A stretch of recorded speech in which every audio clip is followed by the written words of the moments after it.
আসসালামু আলাইকুম। প্রধান উপদেষ্টা ডক্টর মোহাম্মদ ইউনূসের সঙ্গে মির্জা ফখরুল ইসলাম সহ বিএনপির প্রতিনিধি দলের বৈঠকের মধ্য দিয়ে এটি মোটামুটি নিশ্চিত হলো ডিসেম্বরের মধ্যেই নির্বাচন হবে। আমার যেটি ধারণা সেটি ডিসেম্বর না, হয়তো আরও আগে এই নির্বাচনটি হয়ে যেতে পারে। এই ব্যাপারে বিভিন্ন মহল থেকে একটা গ্রিন সিগন্যাল আসতে শুরু করেছে ইতিমধ্যে। কেন? এর মূল কারণ হচ্ছে সাম্প্রতিক ঘটে যাওয়া কিছু ঘটনা। এর মধ্যে অন্যতম হচ্ছে ধানমন্ডির ৩২ নম্বর বাসভবন ভাঙচুরকে কেন্দ্র করে সারা দেশে যে পরিস্থিতি, যে নৈরাজ্যকর পরিস্থিতি, সেই পরিস্থিতি নির্বাচনকে আরো দ্রুত করেছে, আরো দ্রুত সম্পাদনের জন্য একটি রাজনৈতিক তাগিদ বিভিন্ন মহল মনে করছে।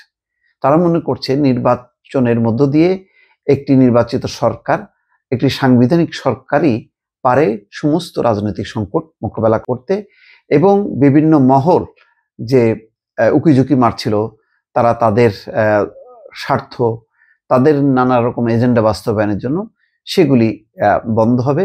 কেননা সে সমস্ত এজেন্ডা দেশকে একটা অস্থিতিশীল পরিস্থিতির দিকে নিয়ে যাচ্ছে। যেমন দেখেন, আজকে দুটি বক্তব্য নিয়ে আসি আপনাদের সামনে। একটা সরকারের বক্তব্য আর একটা বিরোধী দলের বক্তব্য। মির্জা ফখরুল ইসলাম আলমগীর কি বলছেন? সাম্প্রতিক ঘটনাগুলোর দায় সরকার এড়াতে পারে না। অধ্যাপক ইউনূসের সঙ্গে বৈঠক শেষে মির্জা ফখরুল। তার মানে কি? সাম্প্রতিক ঘটনাগুলোর দায় কি? সাম্প্রতিক কি ঘটেছে? ঘটেছে যে 5ই ফেব্রুয়ারি ধানমন্ডির 32 নম্বরে বুলডোজার দিয়ে আঘাত করা হয়েছে। এই আঘাতের মধ্য দিয়ে শেখ হাসিনাকে আঘাত করা হয়নি। এই আঘাতের মধ্য দিয়ে একটি প্রতিষ্ঠিত রাজনৈতিক সরকার অথবা একটা বিপ্লবের মধ্য দিয়ে যে সরকার ক্ষমতায় আসলো, যেই অন্তর্বর্তী সরকার, সেই সরকারকে দুর্বল করা হলো। দুর্বল করা হলো একটা স্থিতিশীল কাঠামোকে। এর মধ্য দিয়ে দেশি বিদেশি নানান চক্র একটি সুযোগ পেল যে তারা কথা বলার সাহস পেল, এবং ভারতের সাথে আর এক দফা সম্পর্কের অবনতি হলো। এবং এখন আন্তর্জাতিক বিশ্বে বাংলাদেশের বিরুদ্ধে একটা প্রচার চলবে যে বাংলাদেশে কোনো আইন শৃঙ্খলা নেই, যে বাংলাদেশে যা খুশি ঘটতে পারে, এবং এখানে পুলিশ প্রশাসন কিছুই বলে না। তাদের সামনে লুটপাট চলতে পারে, তাদের সামনে ভাঙচুর চলতে পারে, অগ্নিসংযোগ চলতে পারে। এবং এর মধ্য দিয়ে শেখ হাসিনার পক্ষে একটা সহানুভূতি তৈরি হওয়া ছাড়া অন্য কোনো কিছু না। হয়তো কোনো কোনো মহল এই শক্তি প্রদর্শন করে তারা তাদের আখের গুছাতে চেয়েছিল, একটি নতুন রাজনৈতিক দল করবে বলে সেই মহড়া দিচ্ছিল। সেই মহড়াটা কিন্তু শেষ পর্যন্ত বুমেরাং হলো। বরং বিএনপি যে এতদিন থেকে বলে আসছিল যে বিদ্যমান সংকট কাটাতে একটি দ্রুত নির্বাচন দরকার, সেই নির্বাচনের বাস্তবতাটাকে বরং পরিষ্কার করলো। আরেকটি বক্তব্য দেখেন, স্বয়ং উপদেষ্টা মাহফুজ আলম, যিনি ছাত্রদেরকে প্রতিনিধিত্ব করেন, তিনি বলতে বাধ্য হচ্ছেন মবের মহড়া এখন থেকে শক্ত হাতে মোকাবিলা করিব। মবের মহড়া এখন থেকে শক্ত হাতে মোকাবেলা করব। তার মানে যে মবগুলি হয়েছে সেই মবটা সরকারকে শক্তিশালী করেনি, সরকারের ভাবমূর্তিকে ক্ষুণ্ণ করেছে। বিশেষ করে নোবেলজয়ী ডক্টর মোহাম্মদ ইউনূসের মতন আন্তর্জাতিক ব্যক্তিত্বকে প্রশ্নবিদ্ধ করেছে। তার যেই মানবাধিকার, তার যে একটি সর্বজন গ্রহণযোগ্যতা, আইনের শাসনের প্রতি তার যে প্রতিশ্রুতি, মানবাধিকারের প্রতি তার যে অঙ্গীকার, সেটিকে প্রশ্নবিদ্ধ করেছে। কেননা এই শক্তিগুলো কিন্তু ডক্টর ইউনূসের পাশে ছিল। বিশ্বের যারা গণতান্ত্রিক এবং আইনের শাসনের প্রবক্তা, যারা মানবাধিকারের দাবিদার, সেই সমস্ত ব্যক্তি সংগঠন সবাই কিন্তু ইউনূসের পাশেই ছিল দীর্ঘকাল পর্যন্ত। কিন্তু 32 নম্বরের সেই ঘটনার প্রায় 24 ঘন্টা পর্যন্ত কোনো সরকার ছিল বলে মনে হয়নি, বরং সেখানে ধ্বংসস্তূপের উপর উল্লাস হলো।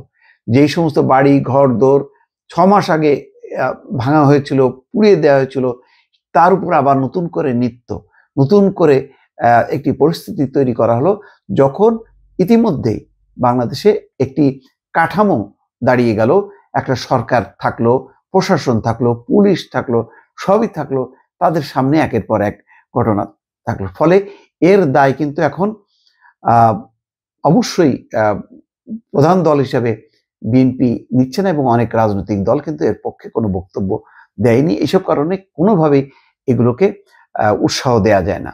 আবার পরিস্থিতি অনুধাবন করে কিন্তু ডক্টর মোহাম্মদ ইউনূস 20 ঘন্টা 22 ঘন্টা পরে কিন্তু একের পর এক বিবৃতি দিয়েছে এবং বলেছে অনাকাঙ্ক্ষিত অনভিপ্রেত বলেছে শেখ হাসিনা এবং আওয়ামী লীগের সম্পত্তির উপর আক্রমণ করা যাবে না। এখন উপদেষ্টা মাহফুজ আলমও বলছেন শক্ত হাতে মোকাবেলা করা হবে। এবং এই যে অপারেশন ডেভিল হান্ট, কেন ডেভিল হান্ট হচ্ছে এই কারণে, যাতে প্রথম দিকে এখন হয়তো মনে হচ্ছে যে শুধু আওয়ামী লীগের নেতাকর্মীদেরকে গ্রেপ্তার করা হচ্ছে, না, যারাই এখন বিশৃঙ্খলা সৃষ্টি করবে, যারাই মব সৃষ্টি করবে, তাদের বিরুদ্ধে কিন্তু অভিযান পরিচালনা করা হবে দল মত নির্বিশেষে। সুতরাং যারা একটা পরিস্থিতি তৈরি করছিল তারা কিন্তু পিছিয়ে গেল, আর নির্বাচনের বাস্তবতাটা সামনে আসলো। বলা যায় ধানমন্ডির 32 নম্বরের ঘটনা নির্বাচনকে কিন্তু ত্বরান্বিত করলো। গতকালকে যেই প্রধান উপদেষ্টার সঙ্গে বিএনপির প্রতিনিধি দলের সাক্ষাৎকারের যদি আপনারা তাদের বডি ল্যাঙ্গুয়েজগুলো দেখেন, সেই দৃশ্যগুলো যদি দেখেন, খুবই স্বতঃস্ফূর্ত ছিল। তার মানে ইতিমধ্যে একটা মানসিক প্রস্তুতি নেওয়া হয়েছে যে না, যথেষ্ট সংস্কার, খুব ন্যূনতম পর্যায়ের নির্বাচন সংক্রান্ত বা তার আশেপাশের যে কিছু সংস্কারের কনসেপ্ট, সেগুলো আপাতত সামনে আনা হবে। সেইগুলোর উপরে ন্যূনতম একটি ঐক্যমত্য তৈরি করে নির্বাচনের পথে অগ্রসর হবে। একমাত্র নির্বাচনই দেশকে বাঁচাতে পারে, আর অন্য কোনো উচ্চাভিলাষী কোনো প্রকল্প এই দেশকে বাঁচাতে পারে না। এটা মোটামুটি পরিষ্কার। এবং দেশি বিদেশি ঘাপটি মেরে থাকা অনেক শক্তি সেগুলো সুযোগ নেবে, দেশকে গণতান্ত্রিক পথে এগুনোর বদলে ভিন্ন পথে প্রবাহিত করবে। সুতরাং এখন কিন্তু মোটামুটি এই 32-এর এই ঘটনা নির্বাচনকে ত্বরান্বিত করলো, দ্রুত নির্বাচনের ক্ষেত্রকে রীতিমতো প্রস্তুত করলো। এখন শুধু হুইসেল বাজানো বাকি, যে নির্বাচনের তারিখটা কবে, সেটা কি ডিসেম্বর, সেটা কি অক্টোবর, সেটা কি নভেম্বর, নাকি সেপ্টেম্বর, নাকি আগস্ট মাস। আমি একটি কথা বলি আপনাদেরকে, আগস্ট থেকে ডিসেম্বর এই কয়েকটা মাসের মধ্যেই নির্বাচন, এটা সুনিশ্চিত। এবং কোনোভাবেই এই নির্বাচন যে ডিসেম্বরের পরে পেছাবে না, এটা মোটামুটি আপনারা ধরে রাখতে পারেন, যদি কোনো বড় ধরনের গোলযোগ না হয়।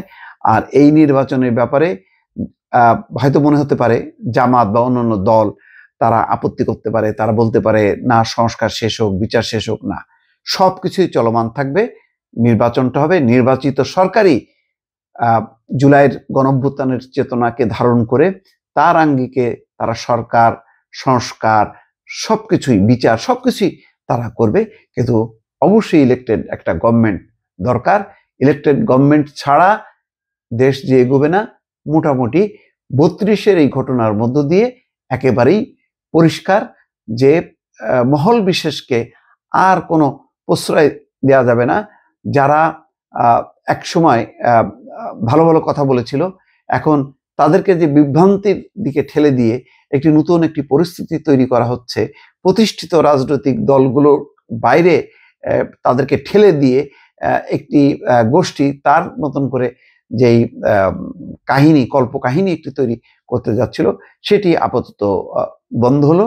এবং নির্বাচনের মতন হবে, প্রতিষ্ঠিত রাজনৈতিক দলগুলো নির্বাচনী লড়াই হবে। এবং আমি আপনাদেরকে বলি যে বিএনপির ভারপ্রাপ্ত চেয়ারম্যান তারেক রহমান যখন নাকি দেশে আসবেন, তখন পুরো সিনারিও কিন্তু পাল্টে যাবে। এখন যারা লাফালাফি করছে তাদের সেই লাফালাফি কিন্তু বন্ধ হয়ে যাবে। তারেক রহমানের যেই নির্বাচনকে সামনে রেখে তার আগমন এবং সারা দেশব্যাপী সফর, সব কিছু কিন্তু একেবারে বানের স্রোতের মতন সবকিছু ভেসে যাবে। যত রকম আবর্জনা, খড়কুটো ছিল, সেগুলো কিন্তু খড়কুটোর মতনই তার রূপ নেবে এবং সেগুলি ভেসে যাবে। ফলে যাদের জনগণের সাথে সম্পৃক্ততা আছে, তৃণমূল পর্যায়ে যাদের সংগঠন আছে, যারা দীর্ঘদিন রাজনীতি করেছে, তারাই কিন্তু জুলাইয়ের গণঅভ্যুত্থানের চেতনার আলোকে নতুন বাংলাদেশ গড়ার ক্ষেত্রে এগোবে এবং তার আলোকেই নির্বাচন হবে, এটি অন্তত আশা করা যায়। ডক্টর মোহাম্মদ ইউনূসের সঙ্গে বিএনপির প্রতিনিধি দলের এই বৈঠক, এই বৈঠকের মূল নির্যাস হলো এটা যে নির্বাচন দ্রুত হচ্ছে, নির্বাচন এই বছরের মধ্যেই হচ্ছে এবং সেটি আগস্ট থেকে ডিসেম্বর যে কোনো একটি সময়। দর্শক ভালো থাকবেন, আল্লাহ হাফেজ।